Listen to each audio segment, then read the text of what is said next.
जानकारी सीधे आपको जगदलपुर लिए चलते हैं, जहां सीएम विष्णुदेव साय नक्सलियों ने सरेंडर किया है, उसको लेकर प्रेस कॉन्फ्रेंस कर रहे हैं।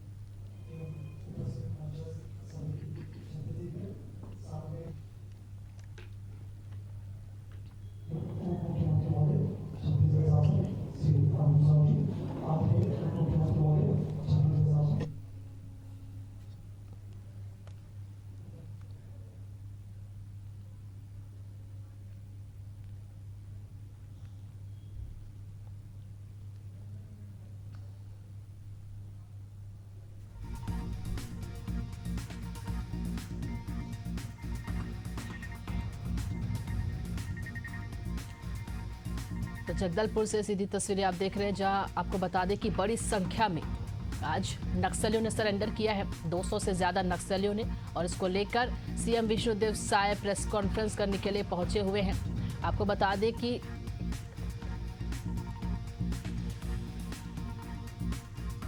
दो से ज्यादा नक्सलियों ने सरेंडर किया है। वहीं आपको बता दें कि 1 करोड़ से ज्यादा का नक्सली ने भी सरेंडर किया है।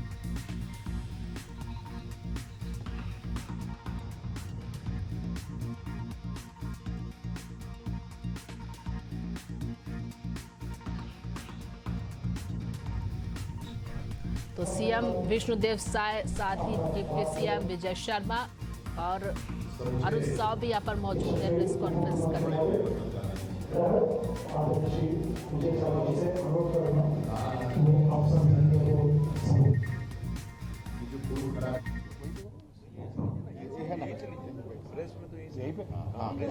बैठ के हाँ।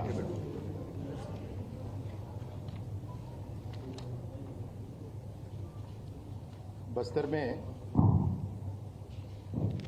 आज का दिन समूचे बस्तर में बहुत बड़े परिवर्तन का दिन है। ये जो लाल आतंक की समस्या थी,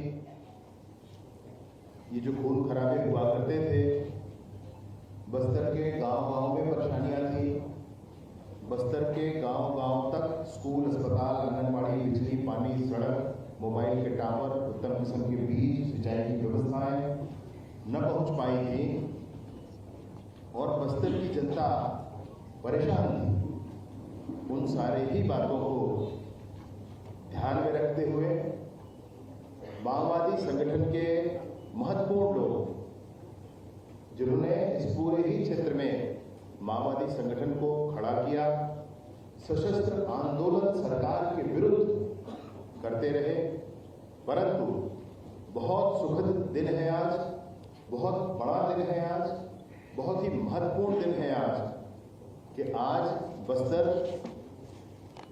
लाल आतंक की से मुक्ति की दिशा में बहुत बड़ा एक कदम बढ़ा चुका है। बस्तर की जनता के मनोभाव के अनुरूप मैं बड़ी स्पष्ट आपसे करना चाहता हूं, बस्तर की जनता के मनोभाव के अनुरूप हमारे यहाँ बस्तर में माओवादी संगठन के लोगों ने पुनर्वास करने का निर्णय लिया। पुनर्वास से नया जीवन, इस बात के लिए आगे बढ़े हैं, नए जीवन के लिए आगे बढ़े हैं पुनर्वास के माध्यम से। संगठन की ही चिंता थी, उनके वरिष्ठ नेताओं का, माओवादी संगठन के वरिष्ठ नेताओं का ये सोचना था कि हम सरकार के से भी बड़ा कुछ, हम भी मानते हैं ये बात, माननीय मुख्यमंत्री जी का भी ये स्पष्ट कहना था कि सरकार से भी बड़ा कोई है तो वो समाज होता है। और इसलिए माओवादी संगठन के वरिष्ठ लोगों ने ये सोचा कि हम समाज के समक्ष आज पुनर्वास करेंगे। तो आज आप सबकी उपस्थिति में, पूरी मोदी मीडिया की उपस्थिति में और बस्तर के समाज के मानबिंदु मांझी, चालकी, गायता, पेरमा और शायद कुछ पुजारी, सभी वरिष्ठ लोगों की उपस्थिति में आज समाज ने उन लोगों का जो माओवादी संगठन के हैं थे और जिन्होंने पुनर्वास का निर्णय लिया, पुनर्वास से नवजीवन का निर्णय लिया, उनका समाज में स्वागत किया। ऐतिहासिक घटना है। मैं ऑनलाइन देखता रहा हुआ। माननीय मुख्यमंत्री जी पटना गए थे तो आने में थोड़ा विलंब हुआ और इसलिए वो सारा सब कुछ मैं उनको रिसीव करने एयरपोर्ट पर था। मैं देखता रहा। मैं हृदय से प्रसन्नता हुई मुझे कि आज बस्तर के समाज के प्रमुख लोगों में भी वो लोग जो माओवादी संगठन को छोड़ करके और पुनर्वास कर नवजीवन के लिए आगे बढ़े हैं, उनका स्वागत किया है। ये बड़ी घटना है। मैं आपको यह भी कहना चाहता हूं कि शीघ्र ही और भी बहुत से लोग जो संपर्क कर रहे हैं, जो संपर्क में हैं, जिनसे बात चल रही है, वो भी पुनर्वास करने वाले हैं। परंतु बहुत बड़ी संख्या की चिंता न करते हुए 210 लोग आज पुनर्वास किए और इन 210 लोगों में 153 हथियार जो उन्होंने कहा कि ये समाज के माध्यम से हम सरकार को, प्रशासन को, पुलिस प्रशासन को समर्पित कर रहे हैं। आज ये बड़ी बात है, बड़ी घटना है। आप लोगों को बस्तर के पत्रकार हैं, अन्य स्थानों से आए हुए पत्रकार हैं, आप लोगों ने तो जीवन जिया है इस बात को लेकर। आप लोगों ने तो हर एक क्षण, हर एक पल की खबर रखी। आप लोगों ने तो बड़ा ही परिश्रम किया है कि पूरा क्षेत्र आगे आने वाले समय में ठीक हो जाए। बहुत विशेष ये है कि बस्तर की जनता के मनोभाव को देखते हुए, बस्तर की जनता के मनोभाव को देखते हुए केंद्रीय गृह मंत्री जी ने ये कहा था 31 मार्च 2026 तक सशस्त्र नक्सलिज्म समाप्त हो। आज इस बड़े ही घटना के बाद मैं ये बिल्कुल मानता हूं कि आपके मन में भी विश्वास जरूर हो गया होगा कि नियत समय में ये पूरा काम पूर्ण कर लिया जाएगा। देश के प्रधानमंत्री जी ने भी ऐसा आह्वान प्रारंभ में ही किया था और जैसे ही नई सरकार बनी थी, माननीय विष्णुदेव साय जी ने, हमारे मुखिया, छत्तीसगढ़ के नेता, माननीय मुख्यमंत्री जी ने बहुत ही गंभीरता से इस विषय की चिंता करते हुए हम सबका मार्गदर्शन किया और पूरी टीम ने बहुत मेहनत से काम किया है।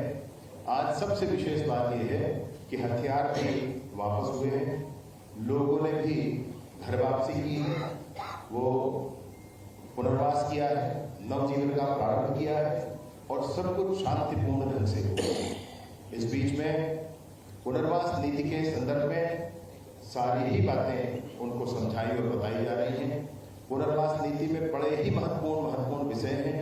वह भी मतलब इतनी मानवता का विषय उसमें है कि मातृत्व सुख के लिए, पितृ सुख के लिए भी अगर कोई वंचित है और उनको मेडिकली कुछ ट्रीटमेंट की, असिस्टेंस की जरूरत है तो वह भी किया जाएगा। यहाँ तक के भी उनके पुनर्वास के लिए प्रधानमंत्री आवास और आदि अनेक चीजें हैं, वो सारी चीजें पुनर्वास की नीति में स्पष्ट हैं। उन सब पर लेकर काम किया जा रहा है। मैं विशेष रूप से आपको ये बताना चाहता हूं कि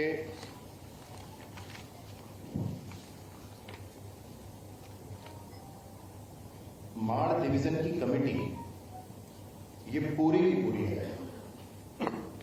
मेरी बात गंभीरता से ध्यान देंगे। माड़ डिवीजन की कमेटी पूरी की पूरी आई है। गढ़चिरौली डिवीजन की कमेटी गढ़चिरौली में भी 1-2 दिन पहले गढ़चिरौली में गई है। इसके साथ साथ उत्तर बस्तर डिवीजन कमेटी में एक पोर्शन केशकाल वाला शेष रहा है, बाकी वो भी कमेटी पूरी आई है। इनके कंपनी 1 ये पूरा आया है। कंपनी 5 में 1-2 साथियों को छोड़कर बाकी पूरे आए हैं। कंपनी 10 ये पूरा आया है। इनके डिपार्टमेंट्स जो हैं, टेक्निकल डिपार्टमेंट, जोनल क्षेत्र के जितने लोग हैं वो पूरे आए हैं। इनके कम्युनिकेशन टीम के जितने लोग हैं वो पूरे आए हैं। इनके प्रेस की जोनल लेवल पर प्रेस के जितने लोग हैं वो पूरे आए हैं। इनके जोनल डॉक्टर टीम एक होती है वो भी पूरी आई है। उत्तर पश्चिम सब जोन के सभी डिपार्टमेंट्स के सभी लोग आते हैं। आप एक तरह से कह सकते हैं कि उत्तर पश्चिम क्षेत्र पूर्णतः क्लियर हो चुका है, पूर्णतः स्पष्ट हो चुका है। कुछ बातें इस पर पहले हुई थी, माननीय मुख्यमंत्री जी से मार्गदर्शन प्राप्त करके, केंद्रीय नेतृत्व से भी मार्गदर्शन प्राप्त करके उस विषय पर निर्णय लिया गया। यथा कहा गया था कि मूलवासी बचाओ मंच है जो प्रतिबंधित है उस पर से प्रतिबंध हटाना चाहिए। तो माननीय मुख्यमंत्री जी ने इसका निर्णय किया कि मूलवासी बचाओ मंच पर प्रतिबंध इस महीने की 30 तारीख तक था है, आगे इसको एक्सटेंड नहीं किया जाए, इस बात का निर्णय लिया। इस बात का भी निर्णय लिया गया कि डीआरजी में जैसे भी लोग हैं जो इच्छा होगी वो जाए, ऐसा नहीं पहले डीआरजी में कंफ्यूजन किसी को न रहे कि जो पुनर्वासित लोग हैं वही जाते हैं, ये बिल्कुल किसी को कंफ्यूजन। डीआरजी की पूरी टीम में 10% से एकाध दो अधिक, बस इतने ही पुनर्वासित हैं, बाकी सब नए हैं। डीआरजी के संदर्भ में किसी को भी कंफ्यूजन न रहे, 10% या थोड़े से ही उसमें हैं, बाकी सारे के सारे नए हैं।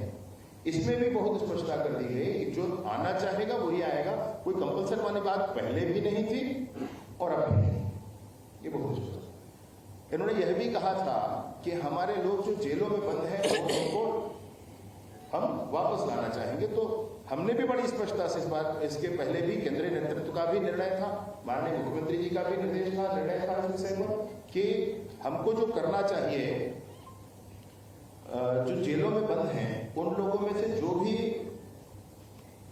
अरेस्टेड की जगह पुनर्वासित स्टेटस चेंज करने की बात होती है वो करना चाहेंगे वो करेंगे। इन्होंने भी वही बात कही, तो हमने कहा भी तो पहले ही बात कर रखी, ये किया जाना चाहिए। और इस तरह से माननीय विष्णुदेव साई जी की संवेदनशील सरकार ने चर्चा भी की, बातचीत भी की, लेकिन बहुत स्पष्टता से कोई टीम वो नहीं जो अचानक उभर कर सामने आ जाए। हमने पहले ही कहा था कि माओवादी चाहें तो चर्चा करें, तो माओवादियों ने कुछ ऐसी बातें कही थी, उसके लिए सरकार स्वयं ही क्रियाशील है पहले से।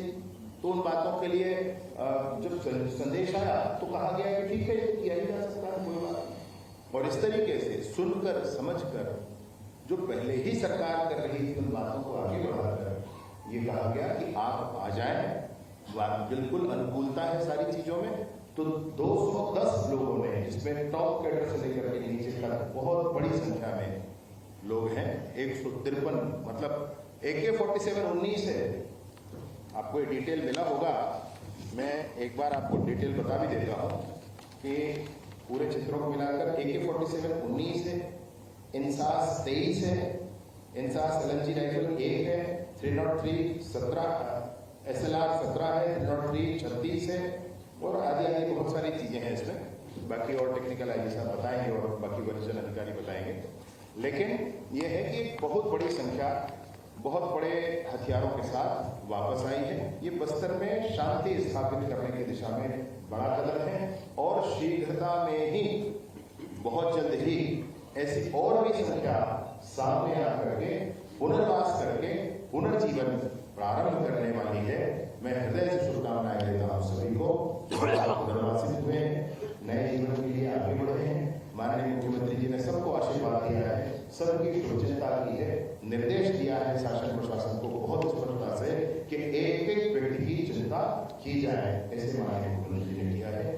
आज के कार्यक्रम में हम सबके बीच विराजमान आदरणीय अरुण साहू जी, उप मुख्यमंत्री महोदय, कार्यक्रम में विराजमान आदरणीय सांसद बस्तर आदरणीय प्रदेश अध्यक्ष और विधायक किरणदेव जी, आदरणीय हमारे विधायक महोदय, आदरणीय सारे ही वरिष्ठ अधिकारी यहाँ पर उपस्थित हैं, डीजीपी साहब उपस्थित हैं, अरुण देव जी उपस्थित हैं, हमारे सीआरपीएफ के हैं, हम विवेकानंद जी लगातार पूरे प्रदेश में इसकी मॉनिटरिंग करते हैं, वो भी उपस्थित हैं। सारे ही वरिष्ठ ITBP से अधिकारी हैं, सीआरपीएफ से अधिकारी हैं, BSF से अधिकारी और IG बस्तर जिन्होंने लगातार सेवा पूरे बस्तर की है, उनका भी बड़ा परिश्रम इस विषय पर रहा है। और ऐसे कुछ हमारे साथी हैं जिनने इन पर बहुत अच्छा काम किया।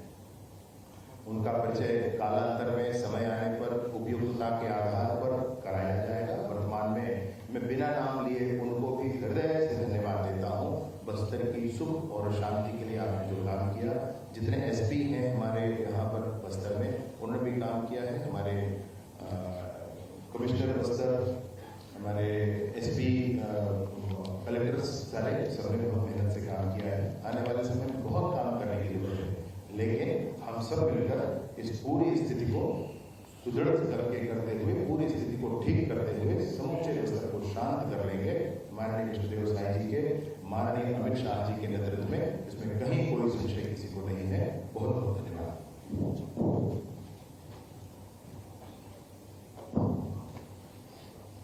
धन्यवाद आदरणीय मुख्यमंत्री महोदय। मैं बहुत आदर के साथ प्रदेश की यशस्वी मुख्यमंत्री महोदय एवं सभी अधिकारियों को अवगत कराना चाहूंगा कि छत्तीसगढ़ शासन एवं भारत सरकार की मंशालु और क्षेत्र की जनता के विचारों माननीय मुख्यमंत्री महोदय एवं समस्त वरिष्ठ पदाधिकारियों के मार्गदर्शन में बस्तर पुलिस, केंद्रीय अर्धसैनिक बल, स्थानीय प्रशासन एवं सभी स्टेक होल्डर्स और समाज के सभी लोगों ने उनकी सहयोग रहा इस अभियान में। और इस संपूर्ण अभियान में सभी स्टेक होल्डर्स का पूर्ण सहायता रहा। और हमारे जो जवान बस्तर की शांति, विकास एवं बस्तर की सुरक्षा, शांति एवं विकास के लिए अपना सर्वोच्चतम बलिदान दिया, शहादत दिया, उन्हें भी हम इस अवसर पर याद करते हुए, नमन करते हुए मैं माननीय मुख्यमंत्री महोदय से अनुरोध करूंगा आज इस सभा में उपस्थित मीडिया को संबोधित करेंगे। माननीय मुख्यमंत्री। आज के प्रेस वार्ता में सभी इलेक्ट्रॉनिक्स मीडिया और प्रिंट मीडिया के बंधुओं का स्वागत है, अभिनंदन है। और ऐसे अवसर पर हमारे दोनों डिप्टी सीएम भी उपस्थित हैं, आदरणीय श्री विजय शर्मा जी, जिनके पास गृह विभाग भी है, श्री अरुण साहू जी, हमारे प्रदेश के अध्यक्ष और विधायक किरण देव जी भी उपस्थित हैं, हमारे इस क्षेत्र के सांसद महेश कश्यप भी उपस्थित हैं, विधायक चेतराम अटाम भी उपस्थित हैं, सभी हमारे महानुभाव उपस्थित हैं, हमारे डीजीपी उपस्थित हैं, यहाँ के आईजी सुंदरराज, कमिश्नर, सभी अधिकारीगण, हमारे माझी, चालकी, मेंबर, गायिका वो भी उपस्थित है। सबका मैं स्वागत करता हूँ। और आज का ये दिन सिर्फ बस्तर के लिए ही नहीं बल्कि छत्तीसगढ़ और पूरे देश के लिए ऐतिहासिक दिन है कि आज टॉप से लेकर नीचे तक कुल 210 जो रास्ता भटक गए थे, जो समाज से अलग हो गए थे, ऐसे लोग हमारे देश की संविधान पर विश्वास करके, गांधी जी की अहिंसा पर विश्वास करके, हमारे प्रदेश की पुनर्वास नीति पर विश्वास करके आज विकास की मुख्यधारा में जुड़े हैं और अपने शस्त्र हमारे समाज के वरिष्ठों, माझी, चालकी, गायिका उनके समक्ष सौंप कर एक नया जीवन शुरू कर रहे हैं। ऐसे सभी बंधुओं को बहुत बहुत शुभकामनाएं देते हैं, उनको बधाई देते हैं। उनसे हम लोग सभी लोग मिलकर भी आए हैं और बड़ा दुख होता था कि इस नक्सलवाद के कारण मरने वाले भी अपने लोग होते थे, मारने वाले लोग भी अपने होते थे। और इसीलिए हम सब लोगों ने प्रारंभ में ही ये निर्णय लिया, हमारे देश के यशस्वी प्रधानमंत्री जी से प्रेरणा लेके, देश के यशस्वी गृह मंत्री जी, हमारे प्रदेश के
समर्पण हमारे भटके हुए भाई लोग कर रहे थे।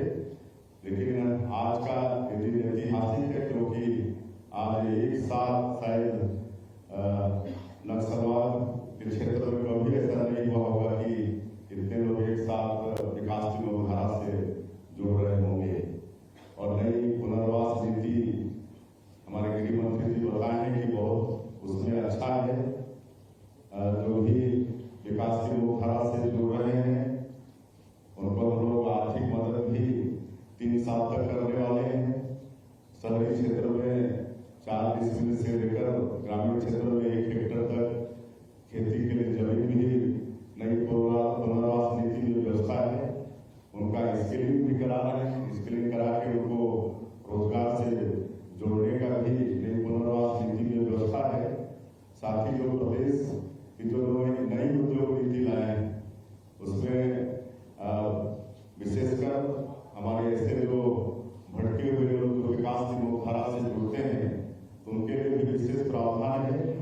उनको सस्ते दाम में उद्योग के लिए जमीन मुहैया कराने से और भी कई तरह के प्रोत्साहन प्रावधान नई उद्योग नीति में भी है। इनके लिए अलग से हम लोग माननीय प्रधानमंत्री जी से, गृह मंत्री जी से निवेदन करके इनको रहने के लिए मकान उपलब्ध कराने की दृष्टि से 15,000 प्रधानमंत्री आवास योजना भी स्वीकृत कराए हैं, जिसमें कई हजार का निर्माण काम चल भी रहा है प्रधानमंत्री आवास के तहत में।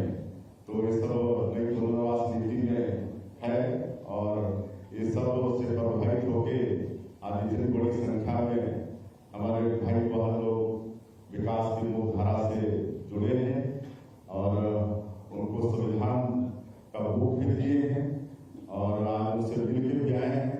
और उनसे हम लोगों ने ये कहा है कि अब ये जो बस्तर का क्षेत्र जो नक्सलवाद के कारण विकास की दृष्टि से अछूता था, पिछड़ा हुआ था, लेकिन अब लगातार विकास भी हो रहे हैं।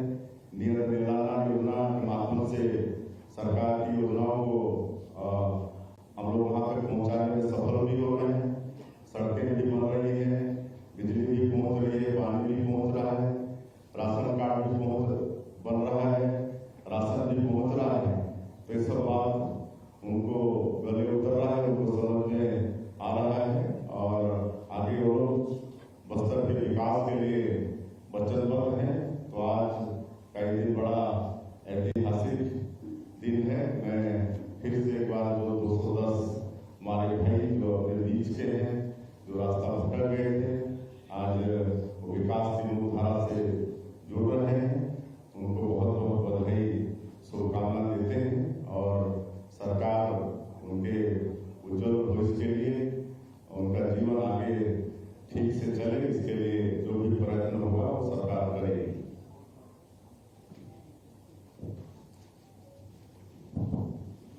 धन्यवाद आदरणीय मुख्यमंत्री महोदय। आज इस कार्यक्रम में उपस्थित होने के प्रदेश के यशस्वी मुख्यमंत्री महोदय, प्रदेश के उप मुख्यमंत्री महोदय श्री आनंद साहू जी, प्रदेश के उप मुख्यमंत्री महोदय श्री विजय शर्मा जी और क्षेत्र के विधायक श्री किरण देव जी, क्षेत्र के सांसद श्री महेश कश्यप जी, क्षेत्र के सम्मानित विधायक, जनप्रतिनिधिगण, प्रदेश के पुलिस महानिदेशक महोदय, अतिरिक्त पुलिस महानिदेशक सीआरपीएफ, अतिरिक्त पुलिस महानिदेशक बीएसएफ, अतिरिक्त पुलिस महानिदेशक एंट्रेंस ऑपरेशंस एवं उपस्थित मंचस्थ सभी वरिष्ठ अधिकारीगण और समाज की हमारे साथीगण और जो मेरा साथी पुलिस अधिकारीगण और टीम बस्तर के सभी सदस्य, उन सभी ओर से मैं माननीय महोदय को अवगत करना चाहूँगा। आज की ये निर्णायक और महत्वपूर्ण घटनाक्रम सरकार की मार्गदर्शन में बस्तर पुलिस, छत्तीसगढ़ पुलिस, सुरक्षा, समाज सुरक्षा बल, केंद्रीय अर्धसैनिक बल, स्थानीय प्रशासन और जागरूक समाज की निरंतर एवं ईमानदार प्रयास का प्रतिफल है। शांति, संवाद और विकास पर केंद्रित प्रयासों में अनेक कैडर को सामाजिक विविधता शामिलों ने प्रेरित किया। इन सभी गैर को आज समाज में रीइंटीग्रेशन या पुनः मार्ग के तहत उनका सामने शासन ने समाज ने उनका स्वीकार किया। आज इस कार्यक्रम में उपस्थित होने के लिए और आज इस प्रेस ब्रीफिंग में उपस्थित होने के लिए आप सब लोगों को मैं बहुत बहुत धन्यवाद आभार व्यक्त करना चाहूँगा। विशेष तौर पर हमारा जो मीडिया के साथी है, विगत 2-3 दिन से आप सब लोग का एंग्जाइटी थे, क्यूरियोसिटी थे, जो जानकारी के लिए अभियान की गोपनीयता काल से कुछ चीज जानकारी दिया गया, कुछ चीज जानकारी गोपनीय रखा गया। इसके बावजूद आप सब लोग ने काफी सकारात्मक सहयोग दिया, समय के साथ इंतजार किया और आप सब इलेक्ट्रॉनिक, प्रिंट मीडिया और सोशल मीडिया के सभी हमारे साथियों को भी विशेष रूप से बहुत बहुत आभार और धन्यवाद। मैं सभी हमारे मीडिया के साथी हैं, उनसे ये भी सूचना देना चाहूँगा इस ब्रीफिंग के पश्चात जो हमारे परिसर में आप सब लोग का मध्याह्न भोजन की व्यवस्था है, आप सब लोग मध्याह्न भोजन ग्रहण करके इधर से प्रस्थान करें। मैं आज माननीय मुख्यमंत्री महोदय की अनुमति से इस ब्रीफिंग का समाप्ति का घोषणा करूंगा। धन्यवाद।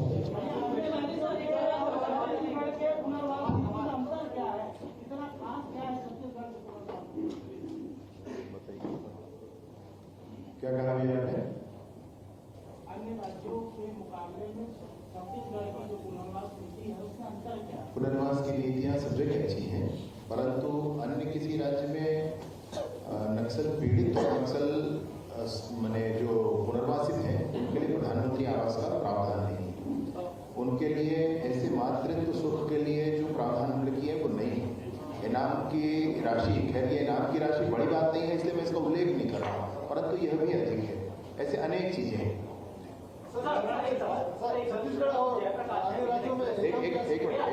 अरे वो क्या भाई सर, ये जो अभी सरेंडर हुए हैं रुपेश और इन्होंने कितने कंडीशंस रखे थे, कितने कंडीशंस हमने माने हैं? देखिए, सरेंडर का कोई विषय नहीं है। माननीय मुख्यमंत्री जी ने इस बात पर बड़ी स्पष्टता की, हमारे अपने लोग हैं, पुनर्वास किए हैं, नया जीवन प्रारंभ कर रहे हैं। मैं आपसे भी निवेदन कर रहा हूँ कि ऐसे शब्द जिसका कोई अस्तित्व ही इस पूरी प्रक्रिया में नहीं है उसका उपयोग भी हमको नहीं करना चाहिए। पुनर्वास किया है, सुनिए मेरी बात, मैंने पुनर्वास किया है, वो नवा जीवन शुरू कर रहे हैं। कंडीशन बिल्कुल नहीं है, कंडीशन वाली बात नहीं है। सूचना कहीं से आई थी कि ऐसा सोचते हैं कि मैंने 2-3 चीजें बताई आपको। मूलवासी बचाओ मंच में मैंने माननीय मुख्यमंत्री से निवेदन किया, उन्होंने अनुमति दी कि ठीक है भाई, मूलवासी बचाओ मंच इस बार आखिरी इस अक्टूबर में है, वो नहीं करें। एक छोटा सा मामला एक दूसरी जो बातें थी वो भी स्पष्टता के साथ मैंने बताई। यथा जो जेल में बंद हैं, अगर वो ये कहते हैं कि हम अब ये छोड़ते हैं, अगर ये हम तो सरकार के नाते यह कोशिश चल ही रही तो ये उनका भी कोशिश है, तो ठीक है, इसमें कोई बात नहीं। ऐसी ही बातें हैं जो लोकहित के विषय थे, सरकार तो कर ही रही है, ये उनके विषय है। पता चला तो कहा कि आप साथ आओ भैया, डेमोक्रेटिक इलेक्ट्रिकल डेमोक्रेसी में भाग लो, ऐसा कहा। सर, आप लोग के पूरे प्रयास की वजह से आज नक्सल अपने खात्मे की ओर जा रहा है और उनके धारा में जो भारी मात्रा में जुड़ रही पूरी देश दुनिया देख ली इस चीज को। सर, लेकिन एक बड़ा सवाल यह है कि अभी सिस्टम में बैठे हुए कुछ ऐसे लोग जिनकी वजह से लोगों के बीच में जो ये भरोसा टूटता नजर आ रहा है, क्योंकि आप लोग इतना भरसक प्रयास कर रहे हैं। अभी टीएनएस की टीम ने जो है एक लगना थाने के ऐसे रिश्वत देने वाला मामला जो है सामने लाया था, उसके बाद अभी तक उसमें कोई कार्रवाई नहीं हुई है सर, क्योंकि जहाँ गरीब दुखियारी क्या विषय है, आप क्या कह रहे हैं? बाद में बात कर लेंगे। रुपेश का कहना ये है कि हमने साफ बातें सरकार के सामने रखी थी, बातें बनी नहीं, 4 बातें। उनका इंटरव्यू मैंने देखा है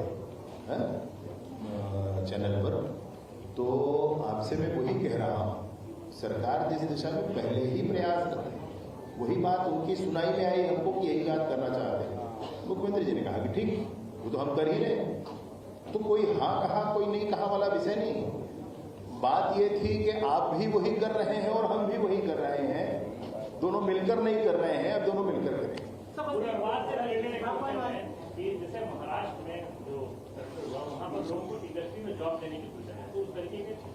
भैया हमारी उद्योग नीति में माननीय मुख्यमंत्री जी ने पहले ही स्पष्ट किया कि वो उद्योग जो इनको साथ लेंगे, नक्सल पीड़ितों को भी और पुनर्वासितों को साथ लेंगे, उनको अनुदान सरकार दे रही है पहले ही। और ये उस नीति का चलिए धन्यवाद साथी, आप सबको समय को ध्यान में रखते हुए समाप्त किए जाते हैं।